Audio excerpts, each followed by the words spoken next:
이현우 씨, 문 열어. 당신은 아내로서 로마에 갔다가 낯선 사람으로 돌아왔어. 메시지는 화요일 오후 3시 47분에 도착했다. 오후 내내 나를 괴롭혔던 코드의 버그를 잡고 있던 바로 그 순간이었다. 휴대폰에서 알림이 울렸고 나는 또 다른 고객의 불평이나 아마도 나중에 맥주 한잔 하자는 진철의 제안일 거라고 생각하며 흘끗 보았다. 대신 나는 공항 게이트에서 환하게 웃고 있는 아내 서연의 사진을 보았다. 비행기표를 손에 들고 있었고 그와 함께 내 등골을 오싹하게 만드는 메시지가 있었다. 그녀는 일주일 동안 옛 감정을 정리하기 위해 전 남자친구인 민준과 함께 로마로 날아간다고 했다. 진정하라고. 그녀의 대학 시절 전 남자친구인 민준. 그녀는 몇 달 동안 소셜미디어에서 그와 다시 연락을 주고받았고 내가 그에 대해 언급할 때마다 항상 그냥 친구 사이라고 주장했다. 여전히 그녀에게 알림처럼 꽃을 보내고 그의 국제 컨설팅 업무에 대해 온갖 시간에 문자를 보내는 바로 그 민준. 나는 1분 동안 휴대폰을 쳐다보며 메시지를 읽고 또 읽었다. 내가 8년 동안 함께 살았던 내 아내가 방금 다른 남자와 함께 이탈리아로 날아간다고 내게 통보했다. 허락도 논의도 없이 그냥 갔다. 정리라. 나는 텅 빈 교회의 서재에서 혼잣말을 했다. 그래. 로마에서 전 애인과 낭만적인 주말을 보내는 것보다 더 명확한 정리는 없으니까. 사진 속 비행기표는 1등석이었다. 분명히 민준의 돈이었다. 아내는 지역 회사의 마케팅 부서에서 일했고 괜찮은 돈을 벌었지만 즉흥적으로 로마 여행을 갈 만큼은 아니었다. 모두 민준의 짓이었다. 평소처럼 자신의 부를 과시하는 것. 나는 휴대폰을 내려놓고 의자에 기대어 서재 문 너머로 완벽하게 장식된 우리 거실을 둘러보았다. 모든 것이 서연의 취향이었다. 그녀가 3시간 동안 고른 쿠션들, 그녀가 시내 갤러리에서 사자고 고집했던 그림들, 아무도 읽지 않는 인테리어 디자인 책들. 내 전화가 다시 울렸다. 그녀에게서 온 또 다른 문자. 호들갑 떨지 마, 이현우. 일주일뿐이야. 우리 사이에 정리할 게 좀 있어. 날 믿지, 신뢰. 그 단어는 웃겼다. 나는 재킷을 걸치고 옆집에 사는 지순의 집으로 갔다. 지순은 우리 이웃으로 재택근무를 하는 예리한 소프트웨어 엔지니어였고 동네에서 일어나는 모든 일을 알고 있는 것 같았다. 그녀는 또한 서연의 매력에 결코 넘어가지 않은 몇 안 되는 사람 중 한 명이었다. 지수는 요가 바지와 헐렁한 스웨터를 입고 검은 머리를 지저분한 롤빵 머리로 묶고 문을 열었다. 이현우 씨, 피자 먹는 게 불법이라고 누가 말한 것처럼 보이네. 무슨 일이야? 아내가 방금 공항에서 문자를 보냈어. 옛 감정을 정리하기 위해 일주일 동안 전 남자친구랑 로마로 날아간대. 지수의 눈이 커졌다가 가늘어졌다. 농담하는 거지? 농담이었으면 좋겠어. 나는 그녀에게 메시지와 사진을 보여주었다. 이런 젠장. 서현, 지수가 말을 고쳤다. 미안, 내 아내인 거 알잖아. 정말. 내 말은 어떤 아내가 다른 남자랑 일주일 동안 유럽으로 떠나? 지수는 잠시 내 얼굴을 살폈다. 그래서 어떻게 할 건데? 모르겠어. 아직도 이 사실을 받아들이는 중이야. 글쎄. 네가 받아들이는 동안 그녀는 아마 저 국제 컨설턴트 놈이랑 3만 피트 상공에서 샴페인이나 마시고 있겠지. 지수가 커피 테이블에 있는 그녀의 휴대폰을 집었다. 이리 와. 내 옆에서. 뭐 하는 거야? 나 대신 문자 보내주려고? 그녀는 나를 더 가까이 끌어당기고 휴대폰을 들었다. 웃어, 이현우. 너는 자유로워질 참이니까. 셀카는 완벽하게 나왔다. 지수는 평소처럼 아름다웠고 나는 그녀의 어깨에 팔을 둘렀고 우리 둘 다 환하게 웃고 있었다. 그녀는 재빨리 타이핑했다. 진정해. 넌 대체됐어. 이혼 서류는 내일 접수될 거야. 지수야. 나 이거 못 보내. 그녀가 받을 만한 대가야. 그녀는 다른 남자랑 로마에 가면서 네 허락을 구하지 않았잖아. 네가 그녀를 버리고 다른 사람과 사귀는데 왜 그녀의 허락을 받아야 해? 그녀가 옳았다. 완벽하게 옳았다. 게다가 지수가 계속했다.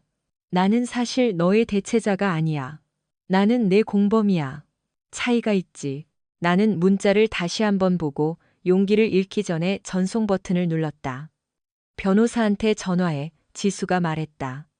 내가 아는 사람이 있어. 20분 후 나는 지수가 그녀의 인맥을 통해 찾아준 이혼 전문 변호사인 마틴 클라인과 통화하고 있었다. 그는 비쌌지만 빠르기도 했다. 가출.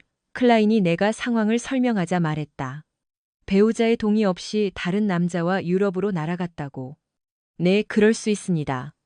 결혼한 지 얼마나 되셨습니까? 8년이요. 자녀는요? 없어요. 자산은요? 집은 공동명의 공동은행 계좌, 그녀 차, 내 차. 꽤 평범하죠. 알겠습니다. 이렇게 하죠. 오늘 밤에 긴급 서류를 접수하겠습니다. 그녀가 다른 남자와 함께 나라를 떠났다는 사실은 우리가 신속하게 진행할 근거가 됩니다. 메시지와 사진이 있다고 하셨죠? 네. 훌륭합니다. 즉시 저에게 전달해 주세요. 내일 아침에 초안을 작성하고 접수하겠습니다. 그녀는 로마에 있는 동안 온라인으로 송달받게 될 겁니다. 내가 전화를 끊은 후 지수는 우리 둘에게 와인을 따랐고 우리는 그녀의 소파에 앉아 길 건너편 내 집 창문을 내다보았다. 알잖아. 그녀가 말했다. 나는 그녀를 좋아한 적이 없어. 정말? 네 말이 맞아. 그녀는 가짜였어. 그 모든 달콤함과 매력은 연기였지. 나는 그녀가 아무도 보지 않는다고 생각할 때 너한테 말하는 방식을 봤어. 마치 네가 하인인 것처럼. 나는 그 말에 대해 생각했다. 그렇다. 사람들 앞에서는 서연은 완벽한 아내였다. 항상 지지하고 사랑스럽고 항상 내 손을 잡거나 내 농담에 웃어주었다. 하지만 집에서는 그녀는 내가 하는 모든 것을 비판했다. 내가 식기세척기에 접시를 놓는 방식, 내 옷 선택, 내 친구들, 내 직업. 그녀는 몇 달 동안 이것을 계획해왔어. 나는 깨닫고 큰 소리로 말했다. 그 모든 늦은 밤 민준과의 문자. 그녀가 갔던 출장, 새 옷, 헬스장 회원권, 그리고 갑자기 이탈리아어를 배우고 싶어 했던 것까지. 이탈리아어. 지수가 눈썹을 치켜 올렸다. 일 때문에 그렇다고 했어. 그녀 회사가 유럽 시장으로 확장하는 것을 고려하고 있다고. 그리고 넌 그걸 믿었어? 믿고 싶었어. 차이가 있지. 내 전화가 울렸다. 서현이 내 문자를 봤다는 알림. 그리고 다시. 전화는 5분 후에 시작되었다. 나는 모든 전화를 음성 사서함으로 보냈다. 받지 않을 거야? 지수가 물었다. 무슨 소용이야? 그녀는 선택을 했어. 그녀는 다른 남자랑 로마행 비행기를 탔잖아. 그녀가 지금 무슨 말을 하든 너무 늦었어. 전화는 계속 왔다. 몇 분마다 내 휴대폰은 서연의 이름과 사진으로 불이 들어왔다. 우리 결혼식 날 찍은 사진, 그녀가 행복하고 순진해 보였던 사진. 마침내 지수는 내 휴대폰을 낚아채서 전원을 껐다. 더 낫지? 그녀가 물었다. 훨씬. 우리는 저녁 내내 계획을 세웠다. 지수의 집은 우리 집 현관을 완벽하게 볼 수 있어서 우리는 서연이 언제 돌아오는지 알 수 있을 것이었다. 클라인은 다음날 아침 이혼 서류를 접수할 것이었고, 이는 그녀가 아직 로마에 있는 동안 서류를 받게 될 것임을 의미했다. 집은 우리 공동 명의였다. 하지만 나는 지난 3년 동안 주택담보대출을 지불했고, 그녀는 옷과 스파 트리트먼트에 돈을 썼다. 민주는 어떡하고? 지수가 물었다. 그는 그에게 뭔가 할 거야? 나는 잠시 생각했다. 비싼 정장. 유럽 억양 가문의 유산으로 사는 민준. 평생 제대로 된 일을 해본 적 없지만 원할 때마다 여자를 로마에 데려갈 만큼 충분한 돈을 가진 남자. 불법적인 것은 아무것도 하지 않을 거야. 나는 마침내 말했다. 불법적이라고 말하지 않았어. 그냥 무언가라고 했지. 와인이 나를 대담하게 만들었다. 무슨 생각인데? 지수가 미소 지었고 그것은 유쾌한 미소가 아니었다. 나한테 맡겨. 몇 가지 아이디어가 있어. 자정이 될 무렵 우리는 계획을 세웠다. 정교하지는 않았지만 효과적이었다. 서연은 전 남자친구와 정리를 하고 싶어 했다. 좋아. 그녀는 원하는 정리를 할 수 있었다. 하지만 그녀는 독신 여성으로서 그렇게 해야 할 것이다. 나는 집에 가서 서연의 모든 물건을 챙겼다. 버린 것은 아니었다. 나는 그렇게 옹졸하지 않았다. 그냥 깔끔하게 상자에 포장해서 차고에 쌓아두었다. 그녀의 옷, 책, 향초 컬렉션, 요가 매트, 비싼 스킨케어 제품들. 서연이 한때 이곳에 살았다는 것을 암시하는 모든 것이 상자에 들어갔다. 그러고 나서 나는 자물쇠를 바꿨다. 새벽 2시에 끝났을 때 나는 지쳤지만 이상하게 활력이 넘쳤다. 몇 달, 어쩌면 몇 년 만에 처음으로 나는 서연이 결정한 것에 단지 반응하는 것이 아니라 내 자신의 삶을 통제하고 있다는 것을 느낄 수 있었다. 나는 소파에서 잠이 들었다. 휴대폰은 꺼져 있었고 나는 자유를 꿈꿨다. 현관문 두드리는 소리에 잠이 깼다. 창문을 통해 햇빛이 쏟아져 들어왔고 소파에서 잠을 자서 목이 뻣뻣했다. 노크는 계속되었고 다급하지는 않았지만 끈질겼. 지수가 현관에 서 있었고 근처 가게에서 사온 커피와 베이글을 들고 있었다.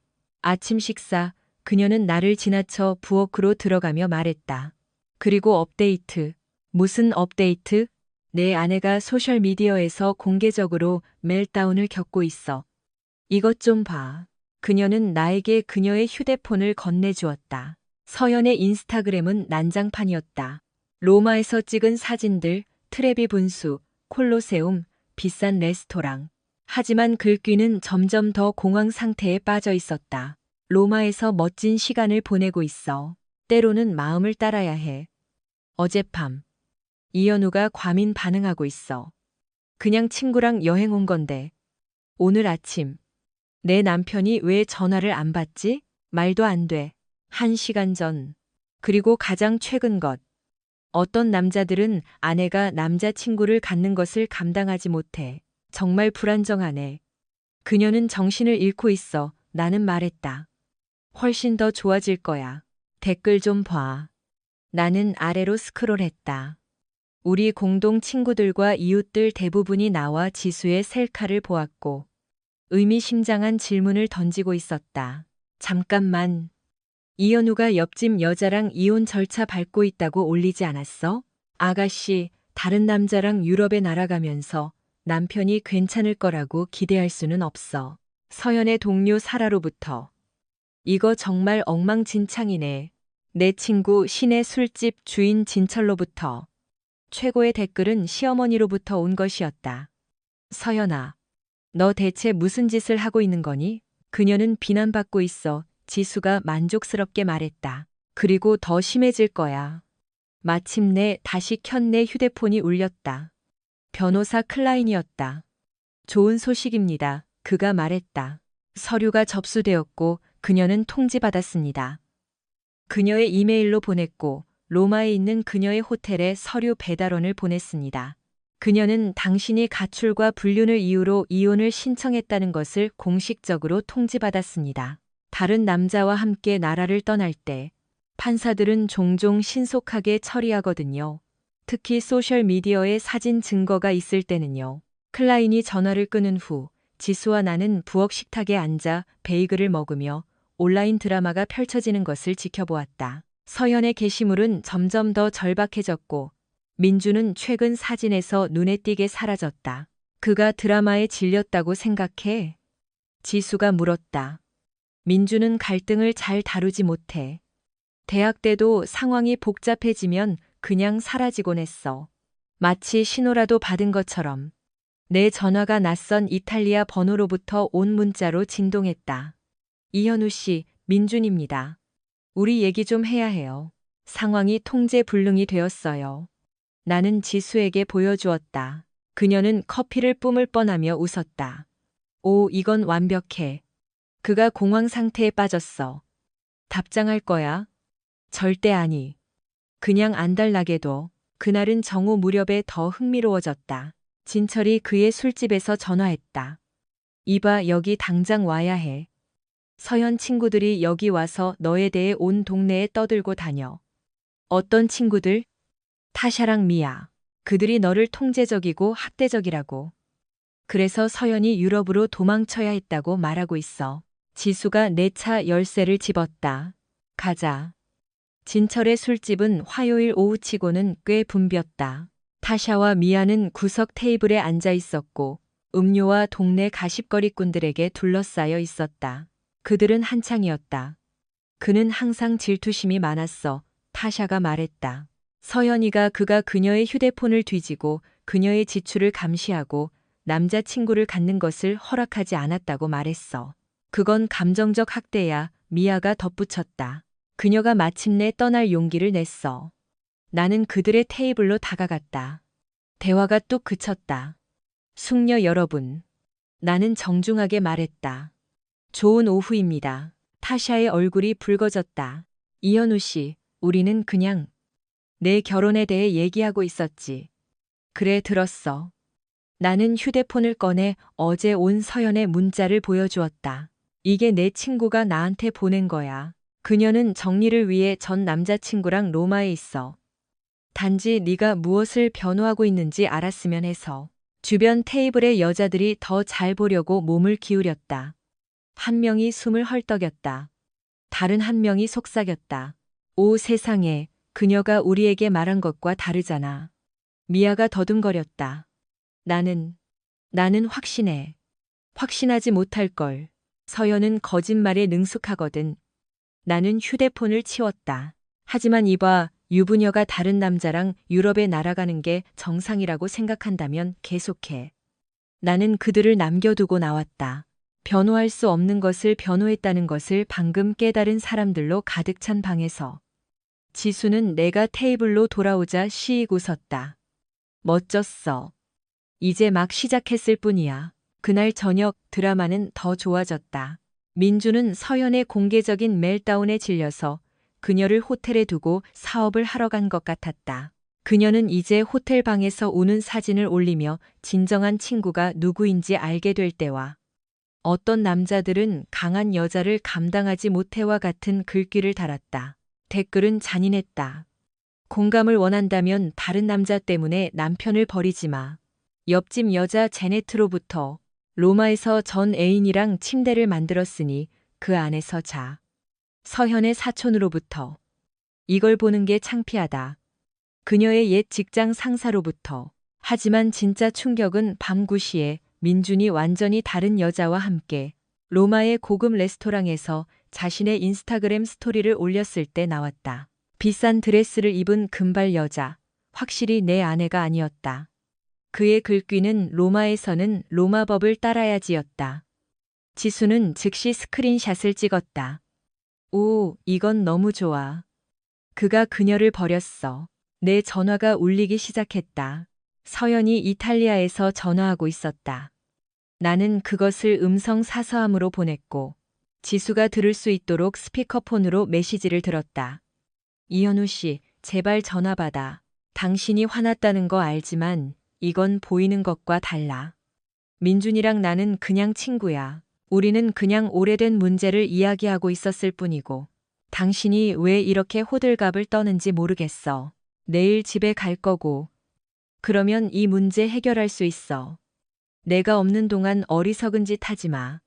사랑해. 지수와 나는 서로를 쳐다보았다. 나는 그녀가 이혼 서류, 자물쇠 교체, 그녀의 물건이 포장된 것에 대해 전혀 모른다는 것을 깨달았다. 이것은 꽤 충격적인 귀환이 될 것이었다. 우리는 저녁 내내 준비를 했다.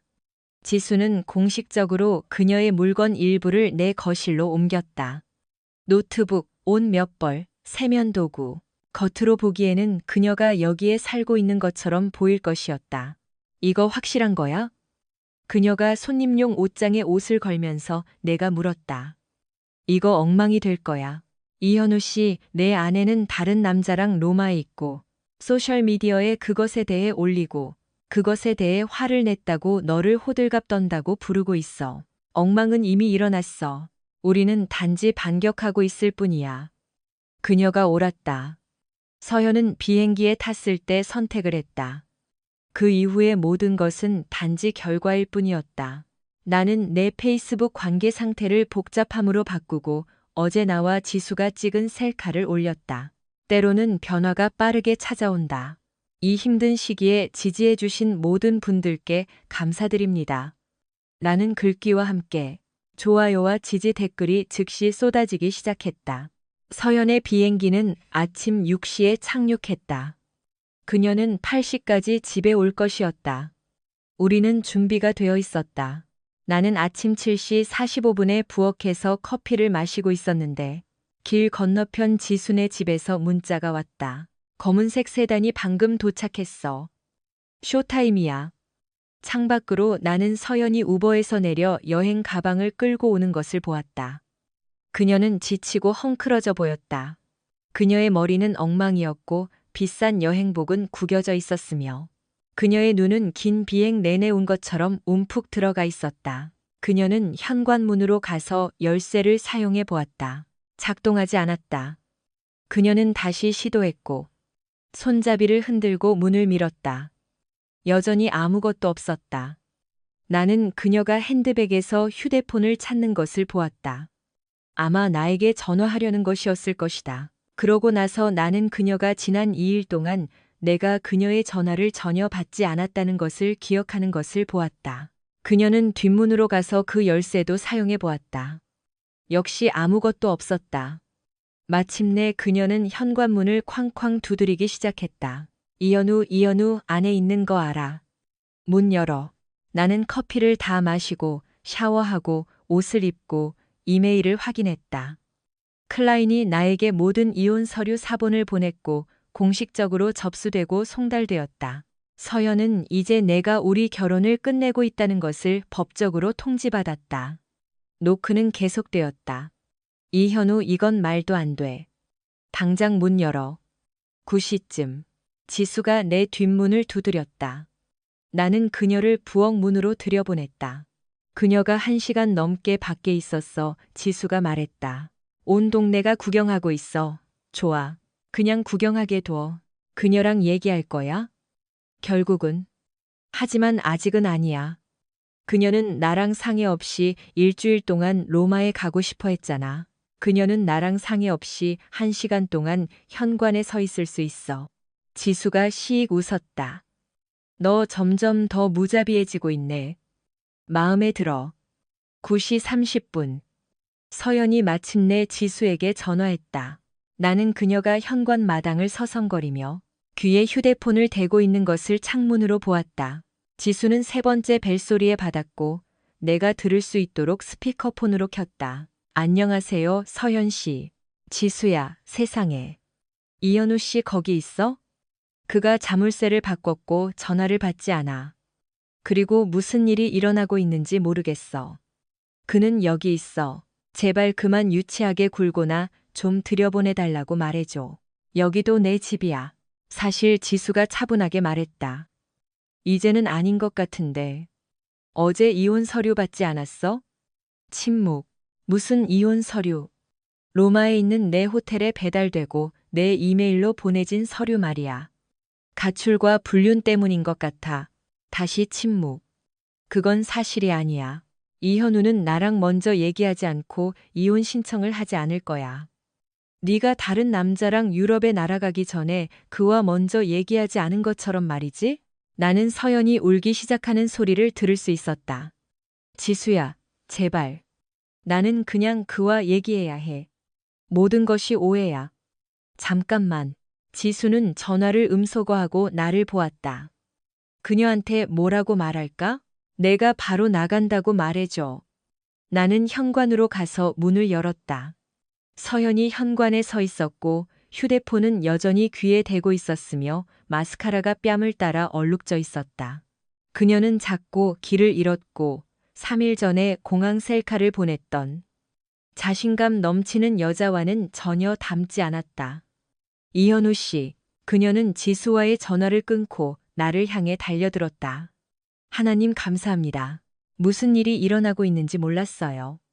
자물쇠가 바뀌었고 지수가 이혼 서류에 대해 뭐라고 말했고 어제 호텔에서 서류를 받았잖아. 이메일 확인 안 했어? 아니, 민준이 못되게 굴어서. 이메일 확인 안 했어. 민준이 못되게 굴었다고? 충격적이네. 그녀는 나를 껴안으려던 것을 멈추고 뒤로 물러섰다. 비꼬지 마. 이건 재미없어. 내 말이 맞아? 재미없어. 한심해. 이현우 씨, 제발요. 안에 들어가서 어른답게 얘기할 수 있을까요? 아니, 무슨 뜻이야? 아니라고? 내가 더 이상 여기 살지 않는다는 뜻이야. 너는 전 남자친구랑 로마에 가기 위해 이 집을 버렸어. 이혼 서류는 진짜야. 자물쇠는 바뀌었고 내 물건은 차고에 포장되어 있어. 그녀는 내가 외국어를 말하는 것처럼 쳐다보았다. 진심일 리가 없어. 완전 진심이야. 하지만 나 돌아왔잖아. 지금 여기 있잖아. 다른 남자랑 3일 동안 유럽에 있다가 소셜미디어에 온통 올리고 아내가 전 애인이랑 도망갔다고 화를 냈다고 나를 호들갑 떤다고 부른 후에 말이지. 그건 그런 게 아니었어. 어떻게 된 건데, 서현? 말해봐. 그녀는 입을 열었다가 닫았다가 다시 열었다. 우리는 그냥 얘기하고 있었을 뿐이야. 오래된 감정을 정리하고 있었어. 정리가 필요했어. 그리고 그걸 얻었어? 뭐? 정리. 네가 거기 가서 찾으려 했던 거 얻었냐고. 그녀의 얼굴이 일그러졌다. 그가 날 호텔에 버렸어. 그는 내가 너무 드라마틱하다고 이 엉망진창에 엮이고 싶지 않다고 말했어. 그는 어떤 이탈리아 여자랑 어울리러 갔고 날 혼자 남겨뒀어. 그래서 정리를 얻지 못했구나. 너는 단지 네가 결혼 생활을 포기한 바로 그 남자에게 로마에서 버려졌을 뿐이야. 나는 우리 결혼을 포기하지 않았어. 너는 다른 남자랑 유럽에 날아갔어. 내가 공항에 도착할 때까지 나한테 말도 안 하고. 그걸 뭐라고 부르는데? 그녀가 더 심하게 흐느끼기 시작했다. 나는 그걸 실수라고 불러. 멍청하고 끔찍한 실수. 하지만 누구나 실수를 해, 이현우. 결혼은 그런 거야. 실수를 함께 극복하는 거지. 어떤 실수는 극복하기에는 너무 커. 누가 그래? 이혼 신청을 승인한 판사가 그랬어. 지수가 내 옆 현관에 나타났다. 그녀는 커피잔을 들고 내 낡은 대학 시절 스웨트 셔츠 중 하나를 입고 있었다. 모든 게 괜찮아? 그녀가 달콤하게 물었다. 서연의 눈이 커졌다. 왜 그 사람 옷을 입고 있어? 아, 이 낡은 거. 이현우 씨가 빌려줬어. 우리 집 리모델링 하는 동안 거실에서 지내고 있거든. 일시적인 거야? 서연은 우리 사이를 오갔다. 너희, 우리, 뭐야? 내가 물었다. 함께. 우리는 친구야. 좋은 친구. 다른 사람 때문에 유럽으로 도망치지 않는 종류의 친구. 말도 안 돼. 내가 3일 동안 없었는데 너희는 다른 여자를 우리 집에 들였어. 여기는 더 이상 우리 집이 아니야. 지수가 말했다. 여기는 그의 집이야. 네가 로마로 이사했을 때 네가 이사한 거야. 나는 로마로 이사하지 않았어. 그냥 여행이었어. 전 남자친구랑 세계에서 가장 낭만적인 도시로 일주일 동안 가는 여행.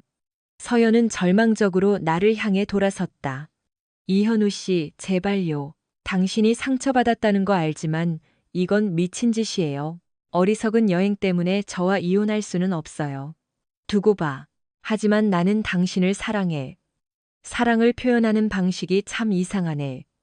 나는 실수를 했어. 누구나 실수를 해.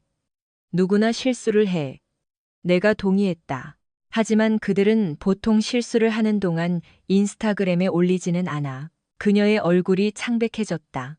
그 게시물들 봤어. 모두가 그 게시물들을 봤어. 온 동네가 봤어. 내 친구들, 내 가족, 내 동료들. 너는 우리 결혼 문제를 공개적인 구경거리로 만들었어. 나는 단지 내가 괜찮다는 것을 보여주려고 했을 뿐이야. 내가 앞으로 나아가고 있다는 것을. 축하해. 너는 결혼 생활에서 바로 나아갔어. 그녀는 현관 계단에 앉아 얼굴을 손에 묻었다. 이런 일이 일어날 수 없어. 하지만 일어나고 있어. 이제 어떻게 해야 하지? 어디로 가야 하지? 그건 더 이상 내 문제가 아니야. 그녀는 붉고 부은 눈으로 나를 쳐다보았다. 어떻게 그렇게 차가울 수 있어? 8년의 결혼 생활인데. 너는 그냥 모든 것을 버리는 거야. 나는 아무것도 버리지 않았어. 네가 비행기에 탔을 때 네가 버렸어. 지수가 내 어깨를 꽉 쥐었다. 커피 더 만들러 갈게. 이거 좀 걸릴 것 같아. 그녀가 안으로 들어간 후 서연과 나는 현관을 사이에 두고 서로를 쳐다보았다. 그녀는 망가지고 절망적으로 보였다. 나는 아무것도 느끼지 못했다. 분노도 슬픔도 후회도. 단지 이상한 안도감뿐이었다. 내가 결혼한 여자는 네가 한 짓을 하지 않았을 거야. 나는 마침내 말했다. 나는 같은 사람이야. 아니야. 같은 사람은 나를 공개적으로 굴욕시키지 않았을 거야. 같은 사람은 남편 대신 다른 남자를 선택하지 않았을 거야. 같은 사람은 내가 그것에 대해 화를 냈다고 나를 호들갑 떤다고 부르지 않았을 거야. 나는 두려웠어. 나는 혼란스러웠어. 민주는 내가 가질 수 있는 삶에 대한 이 환상을 그렸고 나는 거기에 휩쓸렸어. 그리고 이제 네 진짜 삶이 어떤 것인지 알게 되었구나. 네가 거짓말이었던 환상 때문에 남편을 버린 여자라는 것을. 그녀는 마치 내가 그녀를 때린 것처럼 움찔했다. 내 물건은 차고에 있어. 내가 말했다. 언제든지 가져가도 돼. 그냥 먼저 전화해. 이현우 씨, 잠깐만요. 나는 안으로 들어가 문을 닫았다. 창문을 통해 나는 그녀가 20분 더 현관 계단에 앉아 울고 전화 통화를 하는 것을 보았다. 마침내 그녀는 다른 우버를 불렀고 떠났다. 기분 어때? 지수가 갓 내린 커피잔을 건네며 물었다. 자유로워. 그리고 몇 년 만에 처음으로 나는 진심이었다. 다음 며칠은 전화통화, 법적 서류, 소셜미디어 드라마로 정신없이 지나갔다. 서연은 쇼핑몰 근처의 장기 투숙 호텔에 머무는 것 같았고 여론을 되찾기 위해 전면적인 캠페인을 벌이고 있었다. 그녀의 전략은 간단했다. 나를 무해한 친구 여행에 과민 반응하는 통제적인 남편으로 묘사하는 것. 하지만 효과가 없었다. 이것 좀 봐. 지수가 아침 식사 때 휴대폰을 보여주며 말했다. 우리는 편안한 일상을 시작했다. 그녀는 커피를 만들고 나는 계란을 만들고 진철이 서연쇼라고 부르기 시작한 최신 드라마를 함께 따라잡았다. 서연은 페이스북에 장문의 글을 올려 내가 그녀를 집에서 내쫓고 침대가 식기도 전에 다른 여자를 들였다고 불평했다. 그녀는 자신을 복수심에 불타는 남편의 희생자로 내세우고 있었다. 댓글은 동정적이지 않았다. 아가씨, 다른 남자랑 로마에 갔잖아. 뭘 기대했어? 그녀의 전 동료로부터 사람들이 그것이 순수하다고 생각하기를 원한다면 낭만적인 휴가에 대해 게시하지 마. 옆집 여자 자네트로부터 멍청한 게임을 하면 멍청한 상을 받는 거야. 내 동생 마이크로부터 하지만 나를 소리내어 웃게 만든 댓글은 서연 자신의 어머니로부터 온 것이었다. 사랑하는 딸아, 너는 민준이랑 이탈리아에서 내 침대를 만들었어. 이제 그 안에서 자. 그녀의 어머니조차도 그녀에게 질렸네. 지수가 말했다. 힘들겠네. 내 전화가 울렸다. 변호사 클라인이었다. 좋은 소식과 나쁜 소식이 있습니다. 그가 말했다. 좋은 소식은 이혼이 신속하게 진행되고 있다는 것입니다.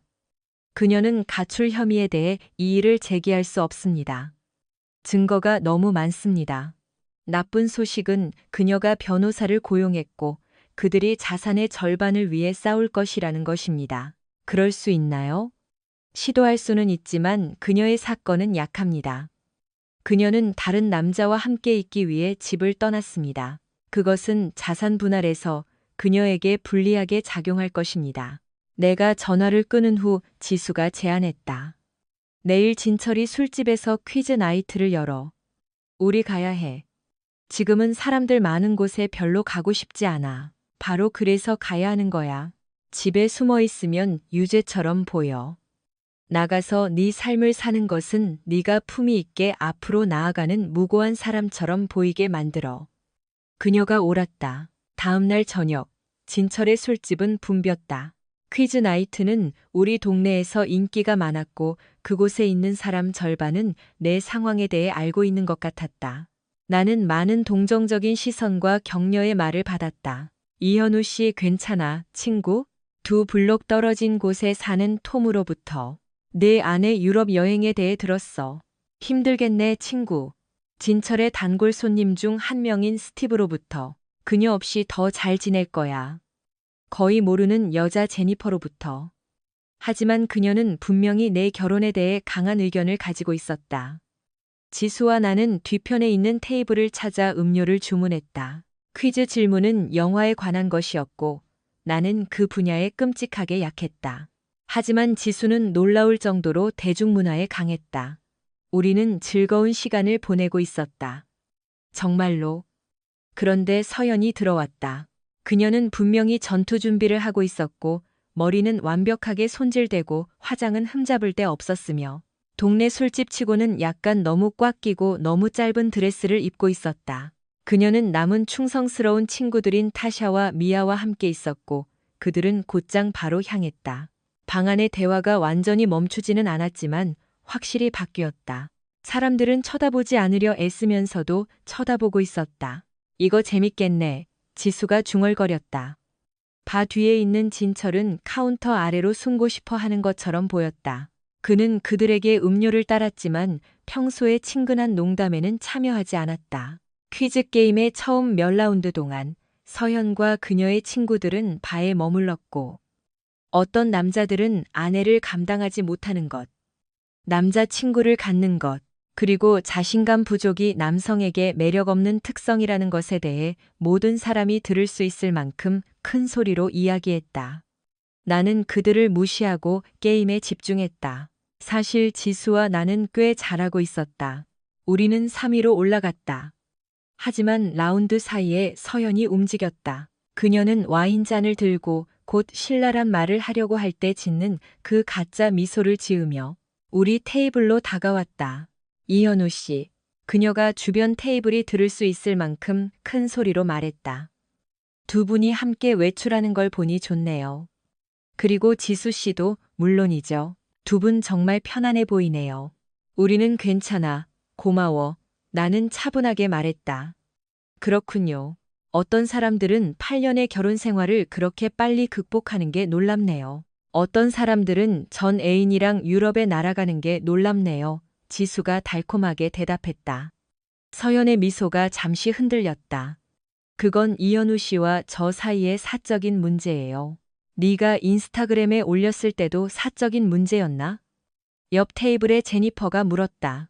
네가 민준이랑 트레비 분수에서 찍은 사진들 봤거든. 사적인 문제치고는 꽤 낭만적이던데.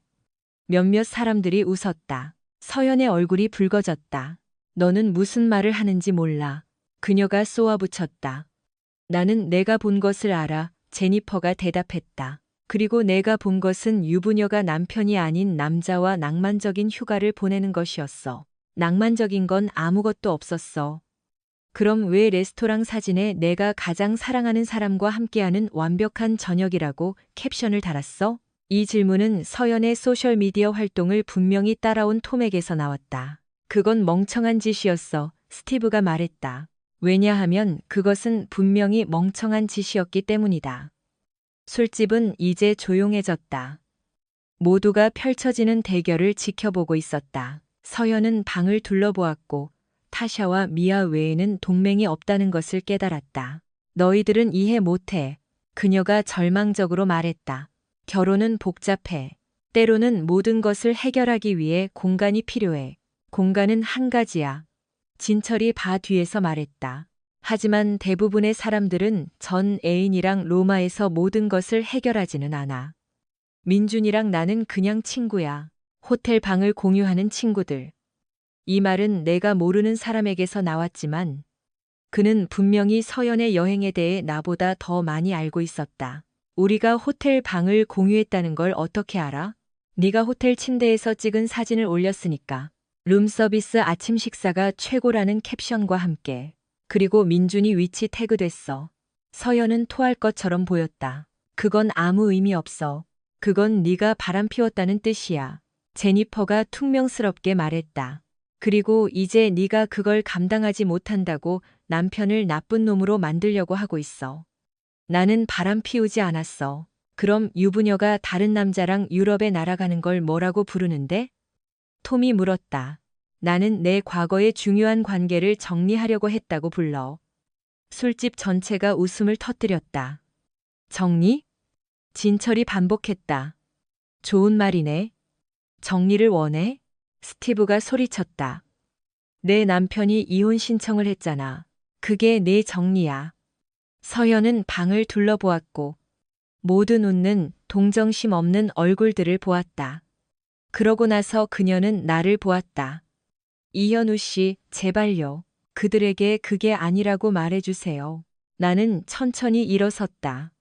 방은 다시 조용해졌다. 내 말이 맞아, 서연. 그게 아니야. 안도의 표정이 그녀의 얼굴에 스쳐 지나갔다. 그보다 훨씬 더 나빠. 네가 바람을 피웠을 뿐만 아니라 나를 굴욕시켰어. 너는 우리 결혼 문제를 소셜미디어 구경거리로 만들었어.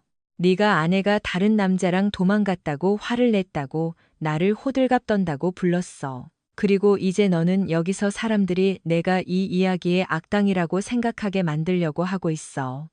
나는 방을 둘러보았다. 모든 시선이 나에게 쏠려 있었다.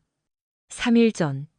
나는 아내로부터 그녀가 전 남자친구랑 로마로 날아간다는 문자를 받았어. 묻는 게 아니라 말하는 거였지. 그녀는 나한테 진정하라고 말했어. 그래서 나는 진정했지. 변호사 사무실로 직행해서 이혼 신청을 했어. 방 안에서 드문드문 박수 소리가 터져 나왔다. 그리고 최고의 부분이 뭔지 알아? 민준이 로마에서 그녀를 버렸어. 그녀를 호텔에 혼자 남겨두고 다른 여자랑 어울리러 갔지. 그래서 그녀는 원했던 정리조차 얻지 못했어. 그녀는 단지 2번 버려졌을 뿐이야. 한 번은 남자친구에게, 한 번은 남편에게. 박수 소리가 더 커졌다. 서연이 울기 시작했고 마스카라가 뺨을 따라 얼룩졌다. 너희들 모두 끔찍한 사람들이야. 그녀가 눈물 속에서 말했다. 실제로 무슨 일이 있었는지 몰라. 우리는 충분히 알아. 제니퍼가 말했다. 서연은 나를 한 번 더 쳐다보았다. 행복했으면 좋겠네. 나는 행복해지고 있어. 그녀는 돌아서서 걸어 나갔고 타샤와 미아는 혼란스러운 새끼 오리처럼 뒤따랐다. 술집은 10초 정도 조용했다가 갑자기 대화와 웃음으로 폭발했다. 와, 이현우, 진철이 나에게 새 맥주를 가져다 주며 말했다. 그거 잔인했어. 그녀가 시작했어. 응. 하지만 네가 끝냈지. 지수가 테이블 아래서 내 손을 꽉 쥐었다. 기분 어때? 8년간의 좌절을 5분 안에 풀어놓은 기분이야. 좋아. 그녀가 받을 만한 대가였어. 퀴즈 게임은 계속되었지만 아무도 더 이상 질문에 주의를 기울이지 않았다. 모두가 방금 일어난 일에 대해 이야기하고 싶어 했고 모두가 동의했다. 서연은 자신이 뿌린 대로 거두었다. 내 전화가 낯선 번호로부터 온 문자로 진동했다. 민준이었다. 내 아내가 호텔에서 정신적으로 무너지고 있어. 상황이 너무 심각해졌어. 나는 지수에게 문자를 보여주었다. 답장할 거야? 그녀가 물었다. 당연하지. 나는 답장했다. 그녀는 더 이상 내 아내가 아니야. 그리고 네가 그녀를 그렇게 걱정한다면 로마에 그녀를 버리지 말았어야지. 그는 즉시 답장했다. 우리 얘기 좀 해야 해. 이것은 나에게도 영향을 미쳐. 그럼 유부녀랑 엮이지 말았어야지. 내일 너한테 갈게. 나는 그 문자를 지수에게 보여주었다. 오, 이거 재밌겠네. 그녀가 말했다. 무슨 생각이야? 모르겠어. 하지만 뭔가 생각해낼 거야. 다음 날 아침. 민준이 내 집에 왔을 때 그는 내 연간 소득보다 더 비쌀 법한 검은색 BMW를 몰고 왔다. 그는 이사회 회의에 가는 것처럼 차려입었다. 비싼 정장, 이탈리아제 구두. 그가 진입로로 걸어 들어올 때 햇빛에 반짝이는 금시계. 나는 부엌 창문으로 그를 보며 커피를 다 마셨다. 지수는 샤워하고 옷을 갈아입기 위해 집에 갔지만 그녀가 여기에 살고 있다는 인상을 주기 위해 노트북과 옷 몇 벌을 흩어놓았다. 민주는 마치 자신이 그곳의 주인인 양, 자신감 있고 명령하는 어조로 문을 두드렸다. 나는 그를 1분 동안 두드리게 내버려 두고 문을 열었다. 민준, 나는 정중하게 말했다. 놀랍네. 그는 대학 시절과 똑같이 생겼었다. 단지 옷이 더 비싸고 머리 스타일이 더 좋을 뿐이었다. 그는 여전히 주먹을 부르는 그 만족스러운 표정을 짓고 있었다. 우리 얘기 좀 해야 해. 그가 말했다. 그래? 서연과의 상황이 통제 불능이 되었어. 그래? 들어와도 될까? 아니. 그는 눈을 깜빡였고 분명히 거절당하는데 익숙하지 않았다. 죄송합니다. 내 말 들었잖아. 내 집에 들어올 수 없어. 이현우 씨, 이성적으로 행동하자. 우리 둘 다 어른이잖아. 어른들은 다른 사람의 아내와 자지 않아. 그건 그런 게 아니었어. 어떻게 된 건데, 민준? 말해봐. 그는 완벽하게 손질된 머리카락을 손으로 쓸어 넘겼다. 이봐, 서연이가 몇 달 전에 나한테 연락했어. 그녀는 결혼 생활이 불행했고, 갇힌 기분이었고, 자신의 감정에 대해 이야기할 사람이 필요했어. 그리고 당신은 그녀의 결혼 문제를 해결하는 가장 좋은 방법이 그녀를 로마에 데려가는 것이라고 생각했나? 그녀는 관점이 필요했어. 상황으로부터의 거리, 남편으로부터의 거리, 불안정한 관계로부터의 거리? 나는 웃었다. 누구에 따르면? 그녀와 자고 싶어하는 남자에 따르면? 그렇게 간단하지 않아. 바로 그렇게 간단해. 너는 대학 시절 여자친구와 다시 만날 기회를 받고 그걸 잡았어. 그녀가 결혼했다는 사실은 신경 쓰지 않았지. 그녀의 결혼은 이미 끝났어. 그녀는 너희 두 사람이 거의 이야기하지 않는다고, 멀어졌다고, 비참하다고 말했어. 그리고 넌 그녀를 믿었어? 왜 안 믿겠어? 그녀가 나한테 거짓말했던 것과 똑같은 방식으로 너한테 거짓말했기 때문이야. 서연은 사람들이 듣고 싶어 하는 것을 말할 뿐이야. 그게 그녀의 본성이지. 민주는 짜증스러워 보였다. 이봐, 내가 몇 가지 실수를 했을지도 몰라. 몇 가지 실수? 너는 유부녀를 유럽에 데려가서 그녀와 잤어. 그건 실수가 아니야. 그건 선택이야. 우리는 자지 않았어. 나는 그를 쳐다보았다. 진심이야? 우리는 호텔방을 공유했지만 그런 게 아니었어. 육체적인 건 아무것도 없었어. 내가 그걸 믿을 거라고 생각해? 사실이야. 그녀는 너무 감정적이었고 너무 갈등했어. 그녀는 당신 때문에 여행 내내 울었어. 그럼 왜 집에 오지 않았지?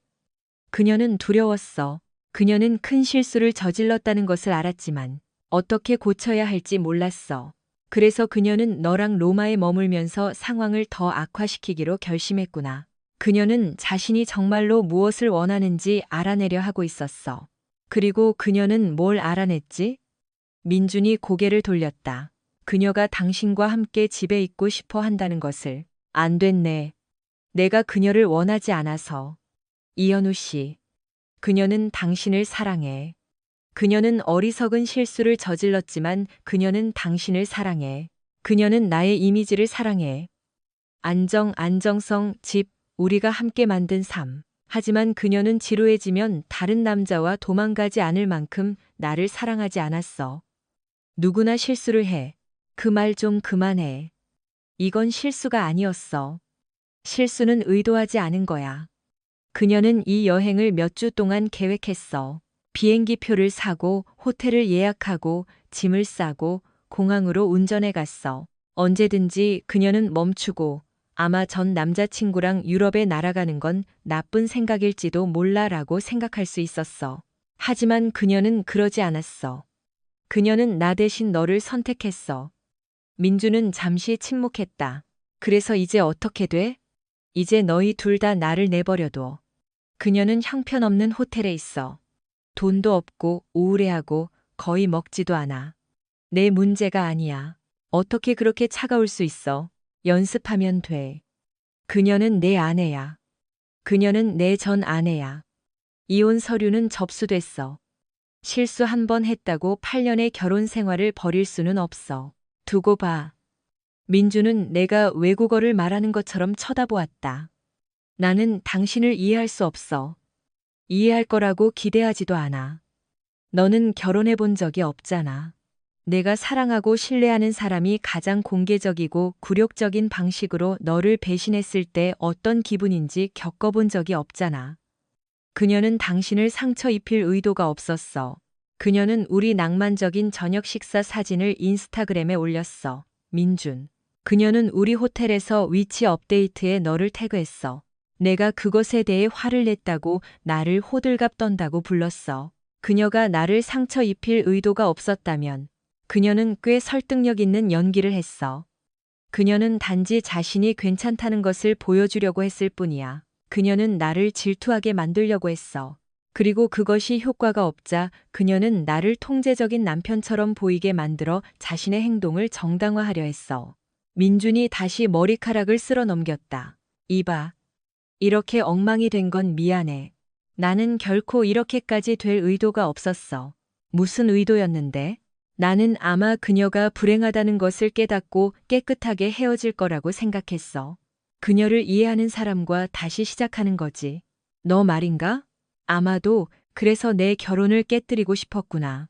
나는 그녀가 행복하기를 원했어. 너랑, 네, 저랑요. 우리 잘 어울렸을 것 같아요. 그랬을지도 모르죠. 그의 얼굴이 붉어졌다. 그녀는 내가 기억했던 것보다 더 복잡해. 복잡하다고? 어떻게? 의존적이고 드라마틱하고. 모든 것이 그녀의 감정, 그녀의 문제, 그녀의 결혼, 그녀의 남편에 관한 것이어야 했어. 나는 그녀가 계속해서 당신에 대해 울고 당신에게 전화를 걸거나 당신의 관심을 끌기 위해 온라인에 무언가를 올렸기 때문에 로마를 즐길 수도 없었어. 나는 거의 그를 동정할 뻔했다. 거의. 그래서 그녀를 버렸구나. 버린 게 아니야. 그냥 공간이 좀 필요했을 뿐이야. 그녀는 나를 숨 막히게 했어. 그리고 너는 그녀를 낯선 나라에 혼자 남겨뒀어. 그녀는 성인이야. 그녀는 스스로를 돌볼 수 있어. 품이 있네. 이봐.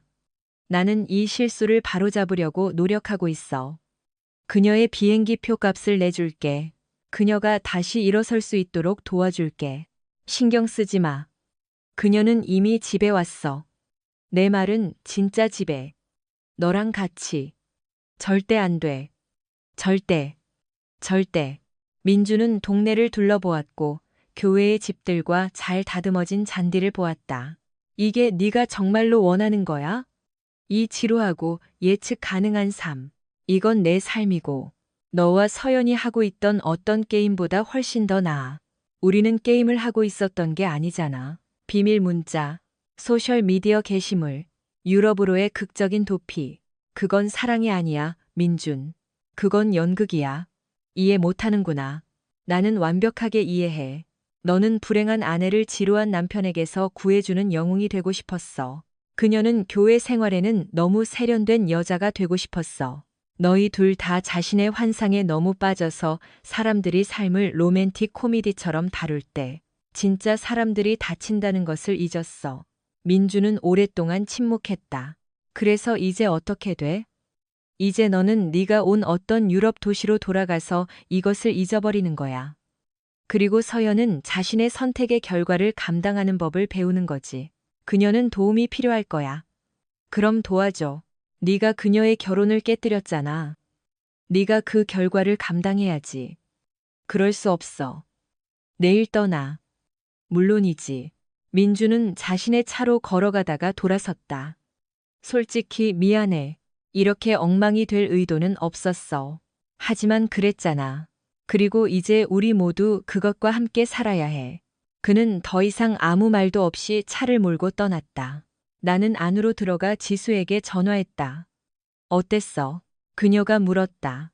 그가 사과하고 서연의 비행기표 값을 내주겠다고 제안했어. 관대하네. 그가 그녀를 그곳으로 데려간 장본인인데 그가 그들이 자지 않았다고 인정했어. 믿어? 나는 그 말에 대해 생각했다. 응, 사실 믿어. 서연은 아마 로맨스를 즐기기에는 너무 정신적으로 힘든 상태였을 거야. 민주는 지저분한 감정을 다루는 타입이 아니야. 그래서 그는 그녀의 드라마에 질려서 떠났어. 그들 둘 다 받을 만한 대가였어. 그날 저녁 클라인에게서 전화가 왔다. 서연 변호사가 만나고 싶어 합니다. 그가 말했다. 그들이 협상할 준비가 되었다고 합니다. 그들의 입장은 뭐야? 그녀는 위자료의 절반을 원합니다. 무슨 근거로? 8년의 결혼 생활과 당신을 부양하기 위해 그녀의 경력을 희생했다는 그녀의 주장. 나는 웃었다. 그녀는 마케팅 부서에서 일했어. 나는 기술 컨설턴트였고 우리 수입은 비슷했어. 알아요. 그녀의 사건은 약하고 그녀의 변호사도 그걸 알아요. 그래서 그들이 법정에 가는 대신 협상하고 싶어 하는 거죠. 어떻게 해야 할 것 같아? 낮은 가격을 제시하세요. 그녀는 약한 위치에 있고 점점 더 약해지고 있어요. 이게 길어질수록 여론은 그녀에게 더 불리해질 거예요. 얼마나 시간이 있어? 원하는 만큼. 안정을 절실히 원하는 사람은 그녀야. 그녀는 호텔에 살고 있고 돈도 없고 평판은 망가졌어. 시간은 우리 편이야. 전화를 끊은 후 나는 몇 달 동안 느끼지 못했던 것을 느낄 수 있었다. 통제력. 서연이 공항에서 그 문자를 보낸 이후 처음으로 나는 내 자신의 삶에 대한 결정을 내리고 있었다. 기분이 좋았다. 2주 후 진철이 나를 초대했다. 토요일 밤에 동네 파티를 열 거야. 그가 말했다. 라이브 음악, 바비큐 온 동네가 다 올 거야. 너도 와야 해. 모르겠어, 진철. 이혼 때문에 아직 상황이 좀 엉망이야. 바로 그래서 와야 하는 거야. 네가 괜찮다는 걸 사람들에게 보여줘. 게다가 지수가 온다고 했어. 나와 지수는 지난 몇 주 동안 더 가까워졌다. 그녀는 여전히 내 거실에 임시로 머물고 있었고 그녀의 집 리모델링은 예상보다 오래 걸리는 것 같았다. 우리는 편안한 일상을 시작했다. 함께 저녁을 만들고 영화를 보고 내 망가진 결혼 외에는 모든 것에 대해 이야기했다. 이거 혹시 우리 엮어주려는 거야? 내가 진철에게 물었다. 아마도. 그게 그렇게 나빠? 아직 이혼도 안 했는데. 하지만 곧 할 거잖아. 그리고 그때가 되면 지수보다 훨씬 더 나쁜 사람을 만날 수도 있어. 그가 옳았다. 토요일 밤, 동네 파티는 한창이었다. 진철은 그의 술집 뒤 주차장에 무대를 설치했고, 지역 밴드가 클래식 록 커버곡을 연주하고 있었다. 온 동네가 다 나왔다. 어린 자녀를 둔 가족, 커플, 싱글. 심지어 보통 혼자 지내는 몇몇 노인들까지. 지수와 나는 함께 도착했고 그것은 눈에 띄지 않았다. 우리는 많은 의미심장한 시선과 속삭임을 받았지만 모두 친근했다. 이웃들은 분명히 내 이혼에서 편을 들었고 그들은 내 편을 들었다. 이현우 씨. 제네디 우리를 그녀의 테이블로 손짓했다. 어떻게 지내? 매일 더 좋아지고 있어. 좋네. 그 여자는 너한테 지옥이었어. 이제 끝났어. 정말? 그녀가 여전히 내 집 절반을 차지하려고 한다고 들었는데. 그녀의 변호사가 그러려고 노력하고 있어. 성공하지는 못할 거야. 알았어. 우리가 내 뒤에 있어. 톰이 대화에 끼어들며 말했다. 그녀가 한 짓은 용서받을 수 없어. 지수가 테이블 아래서 내 손을 꽉 쥐었다. 고마워, 모두. 너희 같은 친구들이 있다는 게 정말 큰 의미야. 밴드는 좋았고 음식은 맛있었고 몇 주 만에 처음으로 나는 정말로 긴장을 풀고 즐거운 시간을 보냈다. 지수와 나는 몇 곡 춤을 추고 바비큐 한 접시를 나눠 먹고 우리를 마치 커플인 것처럼 대하는 이웃들과 이야기했다. 비록 우리가 아직 공식적으로는 아니었지만 9시쯤 해가 지자 익숙한 검은색 BMW가 주차장으로 들어왔다. 민준, 그가 여기서 뭐 하는 거야? 지수가 중얼거렸다. 민준은 차에서 내려 마치 자신이 그곳에 속한 것처럼 파티를 향해 걸어왔다. 그는 내가 마지막으로 봤을 때보다 더 캐주얼하게 차려입었고 청바지와 버튼다운 셔츠를 입었지만 그는 여전히 교회의 가족들과 동네 단골들 사이에서 어색해 보였다. 주변의 대화가 그가 눈에 띄면서 잦아들기 시작했다. 저 남자 아니야? 누군가 속삭이는 소리가 들렸다. 서연을 로마에 데려간 남자, 다른 사람이 대답했다. 민주는 우리 테이블로 똑바로 걸어왔다. 이현우 씨, 그가 말했다. 우리 얘기 좀 해야 해요. 아니, 안 해. 서연에 관한 거야. 나는 서연에 대해 신경 쓰지 않아. 그녀는 병원에 있어. 그 말이 내 주의를 끌었다. 뭐라고? 어젯밤에 약을 먹었어. 그녀의 친구가 오늘 아침에 그녀를 발견했어. 지수가 내 손을 잡았다. 세상에. 그녀는 괜찮아? 내가 묻고 싶지 않았음에도 불구하고 물었다. 괜찮을 거야. 하지만 그녀가 널 찾고 있어. 나는 그녀를 방문할 수 없어.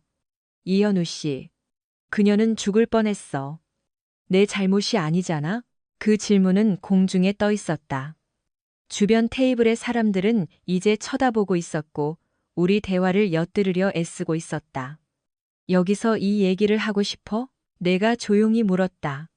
내가 들어줄 곳이라면 어디든. 나는 일어섰다. 좋아, 얘기하자. 우리는 군중을 떠나 음악 소리가 덜 시끄러운 주차장 가장자리로 걸어갔다. 그녀는 무너졌어, 민준이 말했다. 그녀는 모든 것을 잃었어. 결혼, 집, 친구들, 직업. 모든 것을. 그들은 어제 그녀를 해고했어. 그녀의 개인적인 문제가 그녀의 업무에 영향을 미치고 있다고 말했어.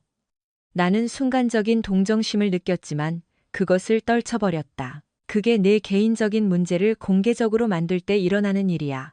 그녀는 실수를 했어. 그걸 실수라고 부르지 마. 그건 선택이었어. 일련의 선택들. 그리고 이제 그녀는 그 결과와 함께 살고 있어. 그녀는 죽을 수도 있었어. 하지만 그러지 않았잖아. 어떻게 그렇게 냉담할 수 있어? 너는 그녀를 사랑했잖아. 나는 그녀를 사랑했지. 그래서 이게 그렇게 아픈 거야. 그럼 그녀를 도와줘. 뭘 도와줘? 그녀가 다른 남자한테도 이런 짓을 할 수 있도록 그녀를 다시 일으켜 세우라고? 민준이 내가 너무나 질렸던 그 몸짓으로 머리카락을 쓸어 넘겼다. 이봐, 내가 잘못했다는 거 알아. 나는 여기에 엮이지 말았어야 했어. 하지만 그녀는 인간이고 그녀는 상처받았어.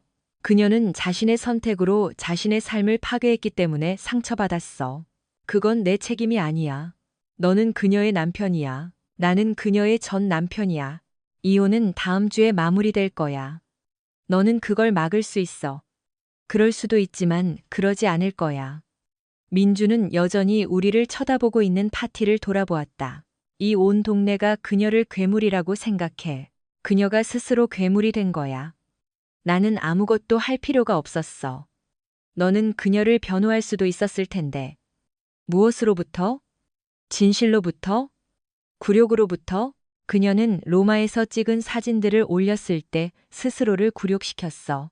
그녀는 내가 화를 냈다고 나를 호들갑 떤다고 불렀을 때 스스로를 굴욕시켰어. 그리고 그녀는 내가 전 애인과 아내를 공유하고 싶지 않다고 나를 나쁜 놈으로 만들려고 했을 때 스스로를 굴욕시켰어. 그녀는 혼란스러웠어. 그녀는 이기적이었어. 차이가 있지. 민주는 잠시 침묵했다. 그래서 이게 끝이야? 너는 그녀가 스스로를 파괴하게 내버려 둘 거야? 나는 그녀가 자신의 선택과 함께 살도록 내버려 둘 거야. 내가 내 선택과 함께 사는 것처럼. 그리고 그게 무슨 선택인데? 자존심을 갖는 선택. 민주는 파티를 다시 한번 보고 나를 보았다. 행복했으면 좋겠네. 나는 행복해지고 있어. 그는 더 이상 아무 말도 없이 자신의 차로 걸어갔다. 나는 지수가 걱정스러운 눈으로 기다리고 있는 테이블로 돌아왔다. 얼마나 심각해? 그녀가 조용히 물었다. 그녀는 괜찮을 거야. 육체적으로. 정신적으로는 그건 더 이상 내 문제가 아니야. 지수는 내 얼굴을 쳐다보았다. 진심이야? 나는 잠시 생각했다. 내가 진심인가? 1년 전. 누군가 서연이 병원에 있다고 말했다면 나는 그녀 곁에 있기 위해 모든 것을 버렸을 것이다. 하지만 그것은 로마 이전, 민준 이전, 거짓말, 조종, 그리고 공개적인 굴욕 이전이었다. 응, 나는 마침내 말했다. 진심이야. 밴드가 다시 연주를 시작했고 우리 주변의 대화는 점차 정상으로 돌아왔다. 하지만 나는 사람들이 나를 지켜보고 있다는 것을 느낄 수 있었다. 내가 전철을 위로하기 위해 병원으로 달려갈지 궁금해하면서 나는 그러지 않을 것이었다. 대신 나는 지수에게 춤을 추자고 청했다. 우리는 무대 앞에 임시 댄스 플로어로 갔고 밴드가 내가 모르는 느린 노래를 연주할 때 그녀는 내 목에 팔을 감았다. 그녀는 내 팔 안에서 편안했다. 단단하고 진짜고 현재에 있었다. 다른 남자 때문에 유럽으로 도망갈 계획을 세우는 사람이 아니었다. 괜찮아? 그녀가 물었다. 괜찮을 것 같아. 후회는 없어? 모든 것. 이혼, 공개적인 대결. 그녀를 다시 보지 않는 것. 나는 우리가 음악에 맞춰 흔들리면서 그 말에 대해 생각했다. 후회 없어. 좋아. 너는? 이 엉망진창에 엮인 거 후회해? 그녀가 미소 지었다. 네가 더 나은 대우를 받을 자격이 있다는 걸 깨닫는데 8년이나 걸렸다는 것만 후회해. 무엇보다 더 나은 대우? 환상 때문에 너를 버릴 사람보다 더 나은 대우. 그녀가 그랬다고 생각해? 나는 그녀가 실제 삶에 지쳤고 동화를 쫓기로 결심했다고 생각해. 그리고 동화가 악몽으로 변했을 때 그녀는 내가 뒷수습을 해주기를 기대했어. 그리고 나는 그러지 않았지. 그리고 당신도 그랬죠. 노래가 끝났지만 우리는 다음 노래에 맞춰 계속 춤을 추었다. 사람들은 여전히 우리를 보고 있었지만 이제는 미소 짓고 있었다. 동네는 우리가 아직 공식적으로 인정하지 않았음에도 불구하고 우리를 커플로 받아들였다. 11시쯤 파티가 끝나갈 무렵 내 전화가 낯선 번호로부터 온 문자로 진동했다. 병원에 오지 않아줘서 고마워. 그건 그녀에게 헛된 희망을 줬을 거야. 그녀는 너 없이 사는 법을 배워야 해. 민준 나는 지수에게 문자를 보여주었다. 오, 그녀가 말했다. 놀라울 정도로 성숙하네. 아마도 그가 마침내 성장하고 있을지도 몰라. 아니면 그가 자신이 엮인 엉망진창을 마침내 깨달았을지도 몰라. 어쨌든 내 문제가 아니야. 우리는 진철이 파티를 정리하는 것을 돕고 조용한 교회의 거리를 함께 걸어 집으로 돌아왔다. 밤 공기는 시원하고 상쾌했고 몇 달 만에 처음으로 나는 진정으로 평화를 느낄 수 있었다. 그래서 이제 어떻게 돼? 지수가 우리가 내 현관문에 도착했을 때 물었다. 이제 우리 안으로 들어가서 서로에게 아무 감정이 없는 척하는 거야. 그녀가 웃었다. 어떻게 되어가는데? 끔찍하게. 좋아. 나만 그런 줄 알았어.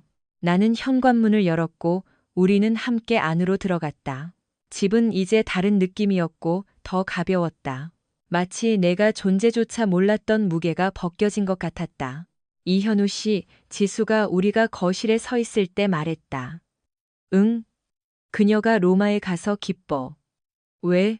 그녀가 가지 않았다면 너는 결코 더 나은 대우를 받을 자격이 있다는 것을 깨닫지 못했을 거고 나는 너에게 더 나은 것이 어떤 모습인지 보여줄 기회를 결코 갖지 못했을 거야. 그러고 나서 그녀는 나에게 키스했다. 부드럽고 달콤하고 약속으로 가득했다. 그리고 이 모든 엉망진창이 시작된 이후 처음으로 나는 서연, 민준, 이혼 서류 또는 공개적인 굴욕에 대해 생각하지 않았다. 나는 미래에 대해 생각하고 있었다. 다음 날 아침, 클라인에게서 전화가 왔다. 서연 변호사가 전화했습니다. 그가 말했다. 그녀는 모든 청구를 철회합니다. 우리가 제시하는 어떤 것이든 서명할 것입니다.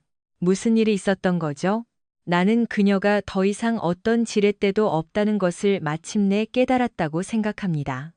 그녀의 평판은 망가졌고 돈도 직업도 친구도 없습니다. 그녀는 단지 모든 것이 끝나기를 원할 뿐입니다. 그래서 끝났군요. 끝났습니다.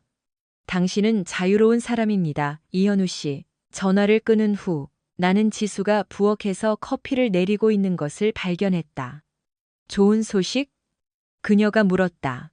최고의 소식. 끝났어. 기분 어때? 아주 긴 악몽에서 막 깨어나서 이제 다시 삶을 시작할 수 있는 기분이야. 그녀는 나에게 커피잔을 건네주고 미소 지었다. 좋게 들리네. 3일 후 이혼 서류가 서명되고 접수되었다. 서연은 자신의 차, 개인 물품, 그리고 그 외에는 아무것도 얻지 못했다. 집도, 위자료도. 내 삶과의 더 이상의 연결도 없었다. 나는 다시는 그녀를 보지 못했다. 민주는 그 주에 도시를 떠났고 유부녀와 엮이는 것에 대한 교훈을 얻은 것 같았다. 지수의 집 리모델링은 내 이혼이 마무리된 바로 다음 날, 신기하게도 끝났지만 그녀는 어쩐지 내 거실에서 이사하지 않았다. 6개월 후 나는 서연이 한때 울었던 바로 그 현관에서 그녀에게 청혼했다. 그녀는 승낙했다.